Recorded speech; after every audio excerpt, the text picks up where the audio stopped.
I will be explaining you the integral comparison test. Okay, it's a proposition you can see in the 5th unit of measure and integration. Let me explain you that. You can see that no, it's a university question, so it is repeated previous year asked question. Okay, so this is very expected proposition in the 5th unit of measure and integration. So let me read the statement. You can see the statement using my notes. We can learn it. Okay, learn the statement.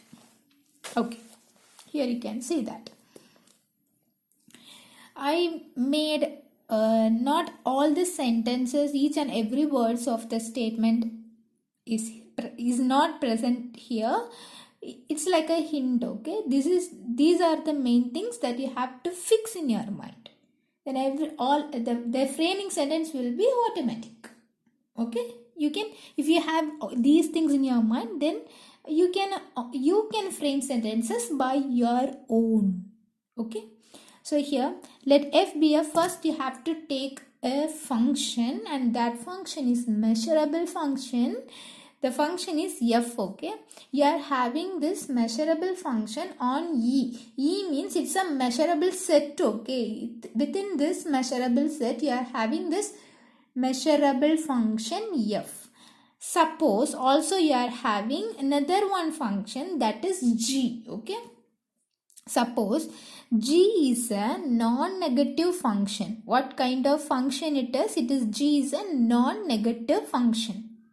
It means what? It's a positive function. Is that the meaning? No. Non-negative means not negative means what? It is a positive.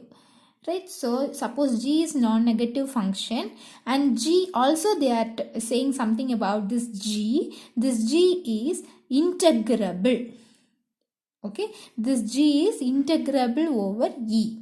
And also another one condition is there, mod f. When you find the modulus of this f, that will be less than or equal to this g on where? Measurable set e. If these conditions are there, then f will be integrable over e, and this condition will also satisfied by our f. Modulus of integral f over e less than or equal to integral mod f over e. Okay, so what is the thing? If they ask you integral comparison test, first thing should come in your mind is the function f, and this function f is a measurable function. Where it is a measurable function? On e it is a measurable function. And then suppose there is another one function also, that is suppose g is a non-negative function and it is integrable on e. This g is integrable over e, and mod f less than or equal to g on e. Then what you have to prove? F is integrable over e and this condition. So first let us concentrate on proving f is integrable over e. Is that clear? Okay, let's start writing the proof. This is a named proposition, so they may ask you like this: state and prove the integral comparison test. Okay, so statement is very important. Okay, let's start learning the proof of this proposition. Given in the statement, they are given you g is integrable over e, no? So just copy it down. So by the definition of integrable, you are writing like this: g is integrable. So by the definition of integrable, you can write like this: integral g over e less than infinitive. By the definition of integral, you are writing this. Now also given mod f less than or equal to g on e, no? So what you are doing is you are taking integration on both sides to this inequality, so that you will get this. Just above you have wrote integral g over e is less than infinitive, so that you are writing less than infinitive. From this, comparing this and this, you are writing this. And now from this you can say you are getting integral mod f over e less than infinitive, no? This and this are looking same, no? Same format, no? So from the, if this g is integrable means you are writing like this. So if you are getting this means what you can say? Mod f is integrable over e. Right? So if mod f is integrable, then f will also integrable. Okay, so that is what you are writing. From this, f is integrable over e. Okay, so you proved the first condition. F is integrable over E. You have proved. Now let us focus on proving this condition. So here consider modulus integral F over E. Just write the left hand side of this. Okay, consider this equal to. This can be written like this. That is, you look at this. Okay, after writing this step, you look at this. Otherwise, you will be confused. So here, what you are doing is modulus. You are putting modulus integral over E, all same to this.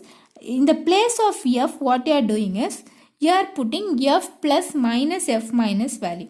That is, you are having. You are already having that. In section 4.4, you are having like this. The definition, the general Lebesgue integral, let F be a real valued function, then we have this. This is 1 mark question, okay? So, very important 1 mark question. F plus of x means this. F minus of x will be this. F plus of x equal to maximum of f of x comma 0. F minus of x means maximum of minus f of x comma 0. And also just below to this, we are having these two results. This is also important. You are using this, okay? You are using this result here. So that you will get this. In the place of f, you are substituting this value, okay? Just before I showed you, no? Now you are giving this integration to both f. Okay, so that you will get, put modulus as it is and integral over E f plus. There is your multiplying integral E to these two. So that you will get this. Integration is splitting, so you will get this. And now you are splitting the modulus. Okay, you are having this modulus. You are splitting it to these two terms. When you do that, the equal to becomes less than or equal to. Is that clear? Now what you are doing is, let's see in the next page, is equal to, what you are doing, without modulus you are writing in the next step. So that you will get this. Is that right? Yes. And then what you are doing is, you are taking integral E common and you will get this. So you are having in that definition, you are having mod f equal to this value, f plus f minus. Okay. Understand the difference between these two. Okay. Otherwise you will be confused. Be clear in what is the difference between these two. Then only at the time of examination you don't get confused. F means f plus minus f minus. F plus here minus. Mod f means here you are having plus. That's the difference. Okay. F means minus. Mod f means plus in between. Okay. So here you are having, this is the value of mod f, no? So just you are substituting mod f. So look at the left hand side and right hand side. This is what we have to prove. This is what they are in the statement they are asking us to prove, no? So you proved it. So hence the proof of this proposition.